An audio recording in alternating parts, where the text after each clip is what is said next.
अस्सलाम वालेकुम रहमतुल्लाह।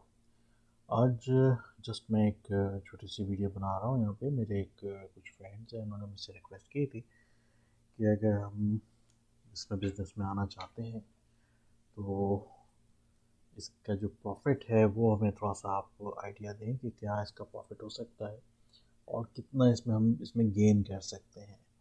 तो जस्ट फॉर अपने उन फ्रेंड्स के लिए मैं जस्ट एक रफ एक आइडिया देने के लिए उनको कि इसके अंदर मार्जिन ऑफ प्रॉफिट कितना है और किस तरह से वर्किंग होती है इसके ऊपर। इस वजह से मैं ये वीडियो बनाने जा रहा हूँ। तो चलिए हम एक प्रोडक्ट ले लेते हैं और उसको सर्च कर लेते हैं। यहाँ पे फॉर एग्ज़ाम्पल अगर मैं यहाँ पे इस टाइम पे एक प्रोडक्ट ले लेता हूँ, नी पैड्स। ठीक है जी, मुख्तलिफ इसके टाइप के हैं, तो मैंने अभी फ़िलहाल कीवर्ड जो रखा है नी पैड रखा है। और